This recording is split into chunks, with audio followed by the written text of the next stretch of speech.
On the day of the ballet finals, my best friend, Amelia Martinez, accused me of plagiarism. I fell from the stage, and my legs were brutally broken by the crowd. At the same time, the giant screen displayed a scandalous video of me, half naked, surrounded by 7 homeless men. My fiancé, Thompson, his eyes red with fury, smashed the screen and pulled me into his arms, his voice trembling as he comforted me. He vowed, "If anyone dares to leak this video, I'll make sure they're ruined." On the way to the hospital, I received an anonymous video. "Mr. Thompson, we drugged Ms. Carter and filmed that video. We even played it during the finals and made sure her legs were broken. Isn't that going too far? Even if you want her best friend to win, just accusing her of plagiarism would have been enough." In the video, Nathan's expression was cold. If we didn't do this, she'd come after Amelia later. Only by destroying her reputation and crippling her can Amelia feel secure. "It's fine. I'll take care of her from now on. Make her the happiest woman in the world. She'll have to learn to be content with that." My grip on the phone tightened until my knuckles turned white. My heart felt like it was being squeezed. Each breath a struggle. I never imagined that the man I'd been engaged to for 7 years would be the one to push me into this nightmare. That I closed my eyes. But the conversation from the front seat cut through the silence like a knife. "Mr. Thompson, let's just pay to take the videos down. We've already achieved what we wanted." "No." His voice was cold. Decisive. "The heat isn't enough yet. Evelyn can't have even a sliver of a chance to recover. Buy more trending spots. Make sure everyone's talking about it. And when we get to the studio, circle around a few times. Pretend the car broke down. Set up some media and influencers to get more footage. We need more outrage online. Amelia needs to shine as the undisputed talent." "But Mr. Thompson, just do it." I clenched the fabric of my dress, my tears soaking into the seat beneath me. Nathan reached over, his fingers brushing away my tears. His hand lingered in my hair, a gesture that once felt comforting but now made my skin crawl.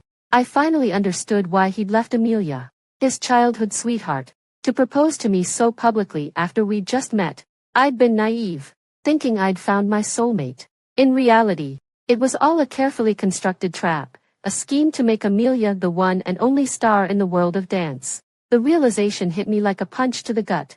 My body trembled with anger as I grabbed Nathan's jacket and threw it to the floor in disgust. Nathan's eyes widened, panic flashing across his face. He dropped to his knees, his voice trembling as he wrapped a blanket around my bloodied legs. "Evelyn, I'm so sorry. I should have been there sooner. If you're angry, hit me, yell at me, do whatever you need. I'll take it. I deserve it."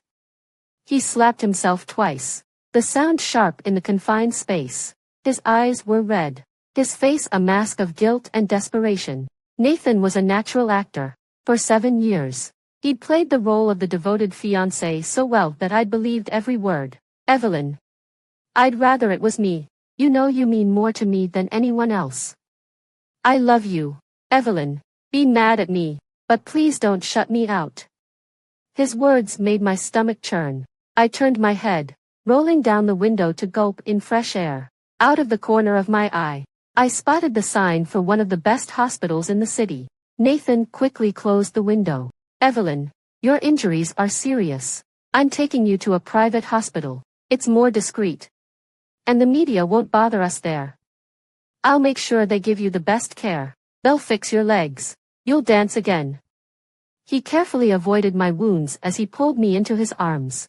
"Evelyn, no matter what happens, I'll always be here for you." I turned my head, clenching my jaw so hard it ached. My heart was bleeding, every beat a reminder of the pain. Because he'd said he wanted to see me all the time, I'd left my home and moved to this unfamiliar city. For 7 years, I'd given up everything, my family, my friends, my life. Nathan and Amelia were all I had.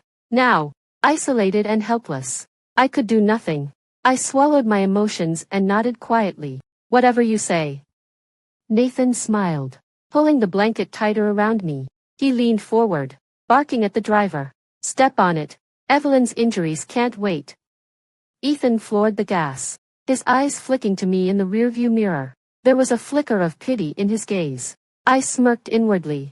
Even if I wasn't familiar with the city, I'd lived here for 7 years. I knew the private hospital was in the suburbs. A 2-hour drive away. The top-rated hospital was just 10 minutes from here. The car circled the city block again and again, finally pulling to a stop in front of a TV station. Mr. Thompson, the car won't start. I'll call for a tow, Ethan said, pulling out his phone. Evelyn, we can't wait. I'll carry you and get a cab, Nathan said, already scooping me up before I could respond. He set me down on the steps of the TV station, then hurried off to flag down a taxi. The moment they were gone, a swarm of reporters and influencers descended on me.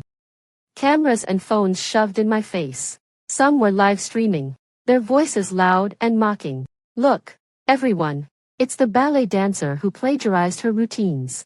Not only is she unprofessional, but her personal life is a mess. She had a good man like Mr. Thompson and still hooked up with 7 homeless guys. Disgusting. Comment 111 below if you want the full video. I'll DM it to you. Ms. Carter, is it true you've been with Mr. Thompson for 7 years? Did you get bored of him? Is that why you cheated? Ms. Carter, why did you steal Ms. Martinez's choreography? Couldn't the so-called dance genius come up with her own moves? Ms. Carter, with the scandal and your injuries, do you think Mr. Thompson will still want you? If he sticks by you, will you spend the rest of your life repaying him? The questions kept coming, each one a knife to my already shattered heart. Tears streamed down my face, falling onto my wounded legs. The man I'd given up everything for had brought me nothing but pain. How could I have been so blind? I slumped on the steps, letting the crowd hurl their insults and accusations. Soon, I was covered in dirt and spit, my body and spirit broken. Finally, Nathan returned, shoving through the crowd. What the hell are you all doing? Back off. He scooped me up, his voice fierce but his actions calculated. He made sure my face was fully visible to the cameras. If anyone dares to post this, I'll make sure you regret it. Evelyn is the love of my life, and our wedding is still on. She'll be my wife, no matter what. I forced a bitter smile. He was such a natural actor. His unwavering love and my broken, battered body were captured in every frame. The crowd scattered, not wanting to cross the CEO of Thompson Group. Nathan pressed a tender kiss to my forehead. Evelyn, I'm so sorry. I shouldn't have left you alone. You didn't deserve this. Then he turned on Ethan, his voice sharp. Ethan, how could you let this happen? You just stood there while they attacked her. Ethan immediately bowed his head, his voice full of remorse. Mr. Thompson, I'm sorry. I was on the phone and didn't notice what was happening to Ms. Carter. It's my fault. If this happens again, I'll make you wish you were dead. Nathan snapped. I watched their performance in silence, my heart numb. 3 hours later, we arrived at the private hospital owned by Thompson Group. The doctors examined me, their faces grim. They injected me with a sedative, assuming I'd fall asleep. Once they left, I heard their voices in the hallway. Mr. Thompson. Ms. Carter's leg injuries are severe. The tissue has already begun to necrotize due to the delay in treatment. The success rate of surgery is very low, and the chances of her walking again are slim. However, if we bring in specialists from abroad, there's still a possibility of recovery. No, Nathan's voice was cold, decisive. She doesn't need surgery. The doctor sounded shocked. No surgery. She'll be confined to a wheelchair for the rest of her life. She'll be crippled. She needs to be crippled, Nathan said, his tone icy. Only then can she never take what belongs to Amelia. It doesn't matter if she's disabled. I'll make it up to her. When I had kidney failure, Amelia risked her life to give me one of hers. I swore I'd give her everything she ever wanted. No one can take that from her. My body trembled, my teeth sinking into my lip to stifle a sob. Tears streamed down my cheeks as I touched the scar on my abdomen, the scar from the kidney I'd donated to Nathan. It was me who'd saved him. Not Amelia. But he'd never even questioned the truth. He'd believed her without a second thought. My heart felt like it was being pierced by 1,000 needles. The pain suffocating. The doctor sighed and walked away. Ethan hesitated before speaking. Mr. Thompson, if Ms. Carter becomes permanently disabled, will she even want to live? Dancing is her life. If she finds out she'll never walk again, she might. Nathan was silent for a moment before answering. She loves me too much to leave me. Ethan pressed on. Nathan. A big influencer reached out to me. He wants to buy the uncensored video of Ms. Carter. He has a huge following. Should we just let it go? Give it to him. For free. His answer was firm. As if we were mortal enemies. Soon, the hallway fell silent. I lay in the hospital bed, staring at the ceiling, my mind empty. For 7 years, I'd loved him with all my heart, believing he felt the same. Now, I realized it had all been an illusion. A few minutes later, I picked up my phone and sent a message. Lucas, I want to come home. In another city. A helicopter began its ascent. I put my phone down, my resolve hardening. Nathan, I'm finally letting go of these 7 years. The man he loved wasn't me. Staying here meant nothing anymore. Just then, Nathan walked in, his face filled with guilt. Evelyn, I'm so sorry. The doctors said your injuries are too severe for surgery. But don't worry, I'll bring in specialists from abroad. No matter the cost. I'll make sure you walk again. You'll dance again. His eyes filled with tears as he took my hand, his grip trembling. I looked at him, at his feigned remorse, and smiled faintly. Nathan, will my legs really heal? Yes, of course. His answer was confident, but his eyes darted away, unable to meet mine, as if he'd ever give me a chance to recover. This was exactly what he wanted. His phone rang, the screen lighting up with Amelia's name. Nathan glanced at me uncomfortably before stepping out to take the call. Soon, he left, claiming he had urgent business at the company. I wheeled myself to the balcony for some air, but as I arrived, I saw Amelia and Mia Green standing there. Mia, Amelia's best friend, sneered the moment she saw me. Evelyn, why are you still clinging to Mr. Thompson? You're a mess. How can you even show your face here? You've got no shame. First, you plagiarized Amelia's choreography. Then you brought 7 men home. You're disgusting. Do you even care about Mr. Thompson at all? As Mia spoke, a flicker of satisfaction crossed Amelia's face, though she quickly masked it with a look of concern. Don't say that, Mia. Everyone makes mistakes. I've already forgiven her for the plagiarism. Mia rolled her eyes, her disdain evident. Some people have no shame, after what she did. She still expects Mr. Thompson to take her back. It's pathetic. Amelia reached out, taking my hand in hers. Evelyn, Mia doesn't mean any harm. She's just blunt. Don't take it to heart. I frowned, pulling my hand away, but Amelia suddenly stumbled backward, landing on the floor with a soft cry. Evelyn, what are you doing? Nathan rushed in, pulling Amelia into his arms. His eyes, filled with a tenderness I'd never seen, locked onto her. Amelia, are you okay? Did you get hurt? Amelia sniffled, tears welling up in her eyes. I just wanted to check on Evelyn, but she pushed me. She must still blame me for exposing the plagiarism. Nathan, don't be mad at her. It's my fault. I stared at Nathan, my voice cold. I thought you had work. Mia jumped in, her tone mocking. Evelyn, can't you take a hint? That was just an excuse. Amelia wasn't feeling well, so Mr. Thompson took her for a checkup. Nathan looked momentarily embarrassed but quickly recovered, pulling Amelia closer. Amelia's health is fragile. She's your best friend, as your fiancé. It's only right that I take care of her. Don't overthink it. Okay, I said quietly. My compliance seemed to surprise Nathan, but he quickly turned his attention back to Amelia. As I wheeled myself away, I heard Mia's voice behind me. Mr. Thompson, when are you going to dump that woman and marry Amelia? Nathan didn't respond, but the look in his eyes said everything. Amelia blushed, burying her face in his chest. They looked like a couple deeply in love. I didn't look back. That night, I woke up to the sharp pain in my legs. In the haze of pain, I heard Nathan's voice from the next room. Amelia, you belong to a bigger world.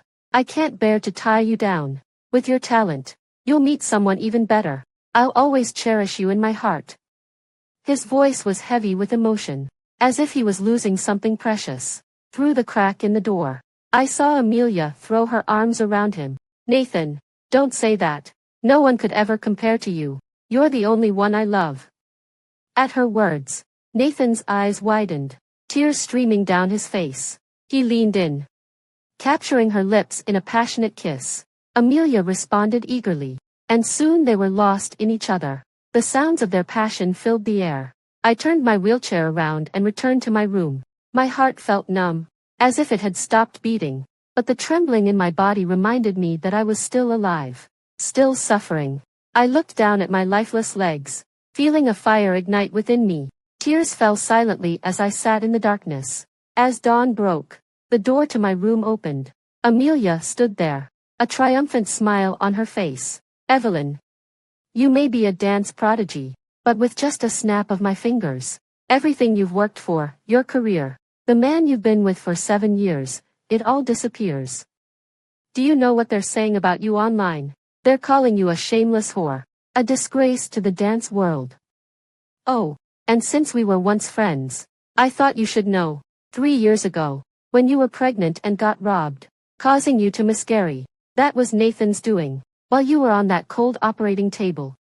He was whispering sweet nothings in my ear. He said only I was worthy of bearing his child.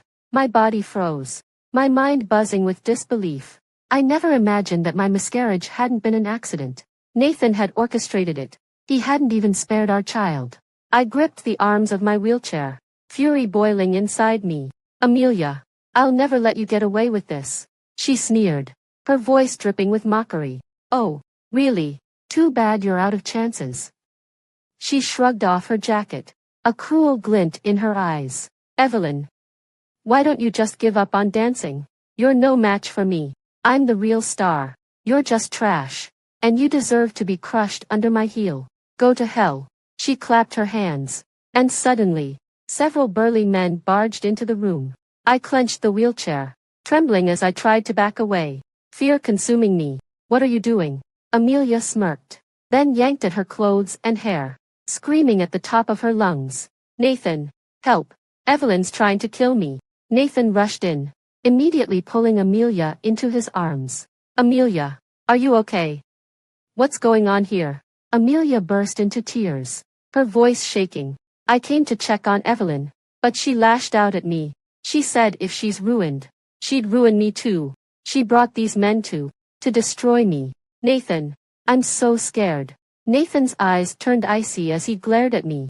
Evelyn, how could you be so cruel? Amelia came here to comfort you, and this is how you repay her. You've become a monster. You're staying here to reflect on what you've done. You're not leaving this room until I say so. With that, he carried Amelia out of the room. Before she left, she shot the men a meaningful look. I realized what was about to happen and frantically clawed at the doorframe, pleading, I didn't do this. Please, don't let them hurt me. Nathan's voice was cold and dismissive. Evelyn, stop pretending. These men are just part of your act. They won't hurt you. The door slammed shut, and my desperate screams echoed through the room. Nathan took Amelia out for a drive to calm her down. He even bought her a few pieces of jewelry at an auction. It wasn't until he'd safely dropped her off at home that he remembered me. Still alone in the hospital, he felt a twinge of guilt. After all, Amelia hadn't actually been hurt. So, he picked up a dessert from a nearby cafe, planning to smooth things over with his usual half-hearted apologies. But before he could make it back to the hospital, Ethan called.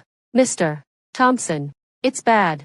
Ms. Carter jumped into the sea. And the company's latest project, it's been exposed for hazardous material exceeding the legal limits, contaminating the water supply. Investors are pulling out, and we're facing billions in losses.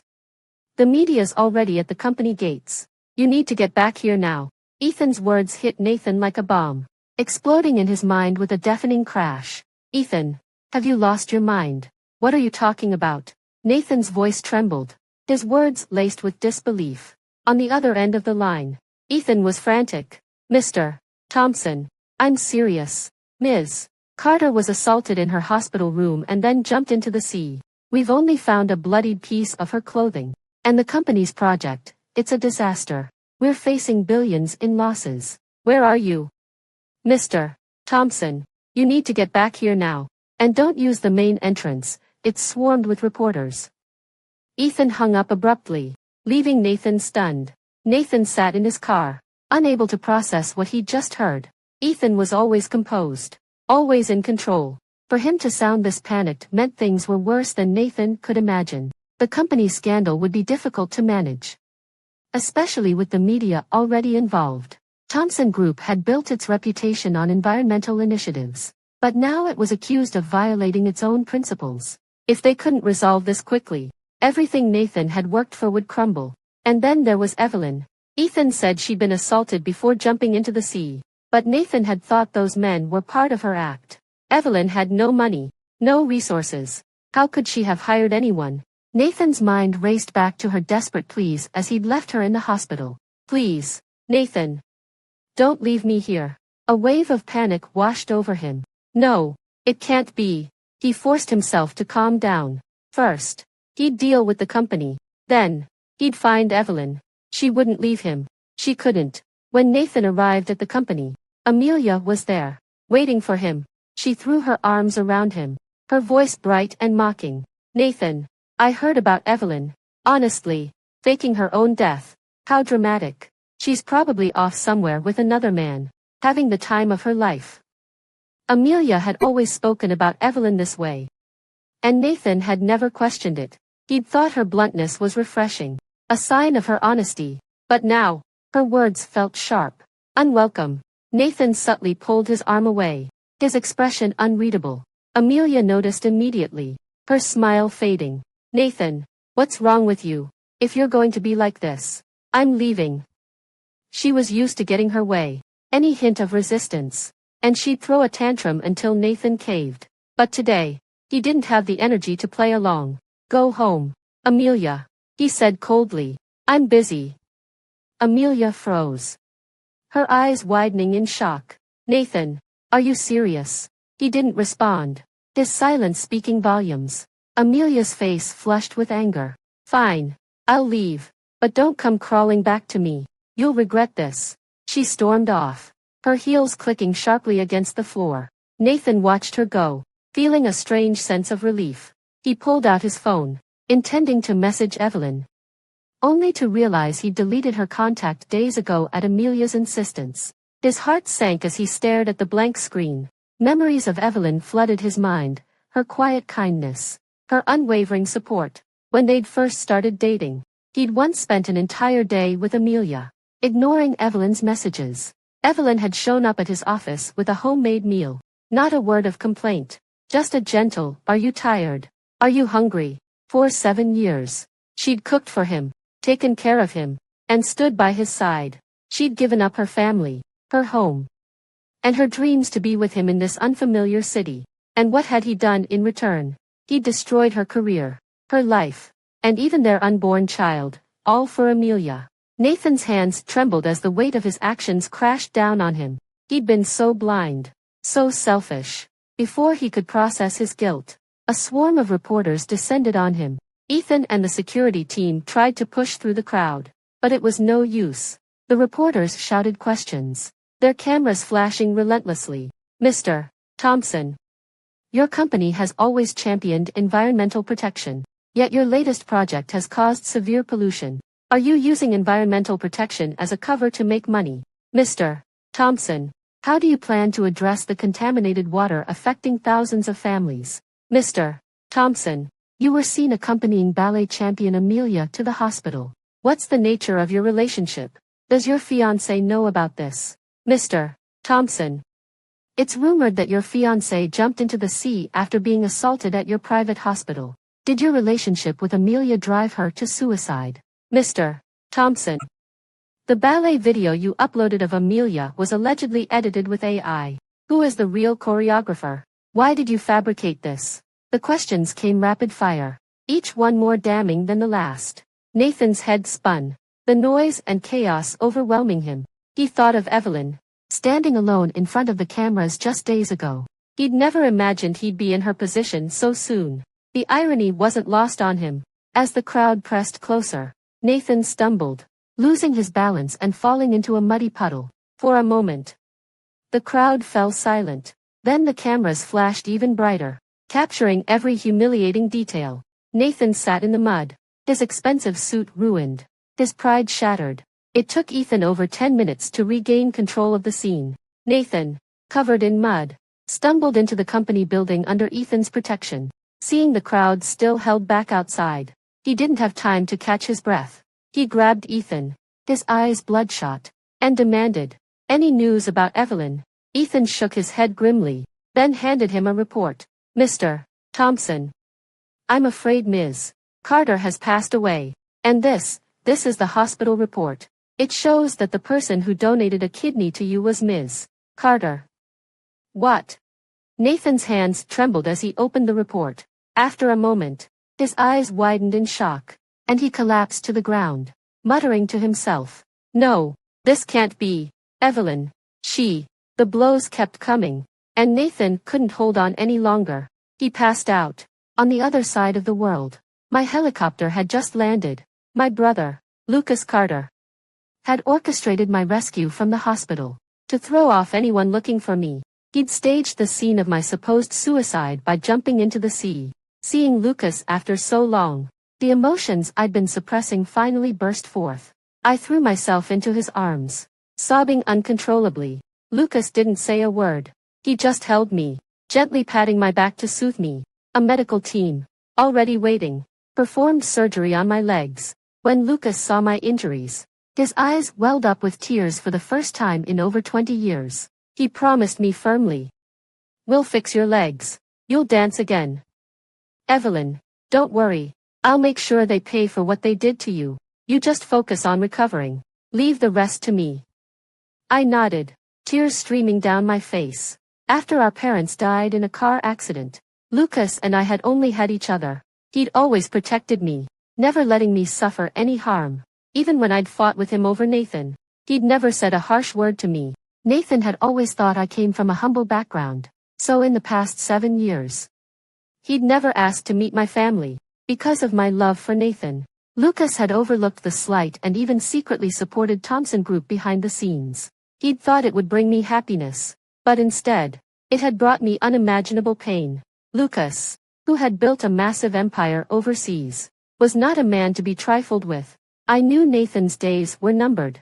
After that, I stayed in the hospital, recovering and undergoing rehabilitation. From time to time, I heard updates about Thompson Group's downfall. On the hospital TV, I saw the glaring headlines. Thompson Group caught in massive scandal, using substandard products as eco-friendly materials, poisoning consumers and polluting dozens of rivers. Losses exceed billions. Thompson Group CEO Nathan Thompson flees press conference. Spotted drinking at bar the same night. Irresponsible behavior outrages consumers. Authorities launch investigation into Thompson Group. CEO Nathan Thompson faces massive fines and prison time. Lucas stepped behind me, draping a coat over my shoulders. His voice was low and steady. "Evelyn, stop watching. I don't want this to hurt you." He had witnessed the 7 years I'd spent loving Nathan, the highs and lows of a relationship that had consumed me. He was afraid I'd hold on to the past, that I'd soften and forgive. I patted his hand reassuringly and gave him a calm smile. "Lucas, I'm not the same person I used to be. As long as you're not affected, do whatever you need to do." Lucas squeezed my hand, his eyes filled with a bittersweet emotion. "Evelyn, you've grown up, but I'd rather you stayed my carefree little princess forever." People grow up. But I never imagined I'd learn that lesson in such a brutal way. Lucas stayed with me at the hospital for a while before leaving to handle his affairs. The next morning, the housekeeper accompanied me for a walk. In the bright morning sunlight, I saw someone I never expected to see again. Nathan. His lips trembled when he saw me, and he broke into a mix of laughter and tears. "Evelyn, I knew you were alive. I knew it. You're here. You're really here." He was wearing a wrinkled suit, his hair disheveled and his face covered in stubble. He looked like a homeless man who'd crawled out from under a bridge. If it weren't for his familiar face, I might not have recognized him. I frowned. "What are you doing here?" Nathan tried to reach for my hand, but the housekeeper stepped in to block him. He stood there awkwardly, wringing his hands, his voice trembling with desperation. Evelyn, I found a photo in your room with this address on the back. I didn't come here for any other reason. I just wanted to see if you were okay. Ever since you left, I haven't stopped thinking about you. I realized I've always loved you. Evelyn, I know what I did is unforgivable. I don't expect you to forgive me. I just want a chance to make things right. And I know now that you were the one who donated a kidney to me. I was wrong about everything. And the baby. I'm so sorry. If you want children, we can. Stop. I cut him off, my voice cold and sharp. Nathan, you shouldn't have come here. Doing this will only make your end worse. If Lucas found out Nathan had come to see me, he'd make sure Nathan never made it back home alive. Nathan flinched at my words, then dropped to his knees, his voice shaking as he begged. Evelyn, please, help me. Thompson Group was my father's life's work. I can't let it fall apart in my hands. Just help me this once. And I'll do anything you say. Punish me however you want. Just, please. I let out a bitter laugh. Nathan, what makes you think you have any bargaining power left? When I loved you, you were the most precious thing in my life. Now that I don't, you're nothing but broken glass on the ground. Leave, and never come back. He tried to say more, but the housekeeper signaled for the guards to drag him away. His pleas faded into the distance as he was forced out. Lucas found out about Nathan's visit. He didn't say a word, but I noticed more people coming in and out of his study. Later, I checked my phone and saw the new headlines. Proof confirmed. Thompson Group CEO Nathan Thompson two-timed with ballet star Amelia Martinez, a match made in deceit. Plagiarism scandal reversed. Choreography video of dance prodigy Evelyn Carter exposed. Best friend Amelia stole moves out of jealousy, then framed Evelyn. Despicable. Thompson Group insider exposes truth. Evelyn Carter's infidelity video was staged by fiancé Nathan Thompson. He drugged his own fiancé, a heartless act. Nathan Thompson conspired to kill his unborn child. Even wild beasts spare their own, he's worse than an animal. Thompson Group officially declares bankruptcy. All assets frozen. CEO Nathan Thompson missing. I scrolled through the headlines, each one more damning than the last. The most recent update was a video posted just 2 minutes ago. I clicked on it, and what I saw left me stunned. Chapter 5. A New Dawn. The video showed Nathan, naked and helpless, being forced to drink filthy water from a ditch. Gone was the man who once carried himself with arrogance and authority. In his place was a broken, terrified shell of a person. A crowd had gathered around him, hurling insults and capturing his humiliation on their phones. You're a monster who killed your fiancé and unborn child. You don't deserve to live. Thompson Group's downfall is karma. You piece of trash. Go to hell. It was the first time I'd seen Nathan subjected to such public scorn. My fingers froze as I replayed the video several times, watching his fall from grace with a strange sense of satisfaction. Once, he had been untouchable, a man who looked down on everyone. Now, I saw him for what he truly was. It was my love that had given him those shining qualities. But without it, he was nothing more than a despicable human being. After months of recovery, my legs had healed enough for me to walk without crutches. On the day I finally stood on my own, I received news of Nathan's death. After Thompson Group's collapse, Nathan had been drowning in debt, a pariah with nowhere to hide. He had made too many enemies during his rise to power. And now they had come for him. He was kidnapped by a group of thugs and disappeared without a trace. 3 days later, Nathan and Amelia's bodies were found in a polluted river. Their bodies were covered in scars, their limbs twisted, and their faces frozen in expressions of agony. I quickly opened my phone to confirm the news. Sure enough, there were countless blurred images and videos circulating online. Shortly after their deaths, a video surfaced showing the two of them being assaulted by a group of men, though it was quickly taken down. I caught a glimpse of their terrified faces. I trembled with a mix of emotions. What they had endured was a reflection of the pain they had inflicted on me. Their fate was nothing more than the consequences of their own actions. As I looked out at the bright sunlight, I took a deep breath. feeling a sense of peace I hadn't known in years. Evelyn, I whispered to myself. Every day from now on is a new beginning. 2 years later. My independently choreographed ballet premiered at the National Theatre to a standing ovation. As I stepped onto the stage to accept the award, the applause was deafening. The past was finally behind me, and the future was as bright as the spotlight shining down on me.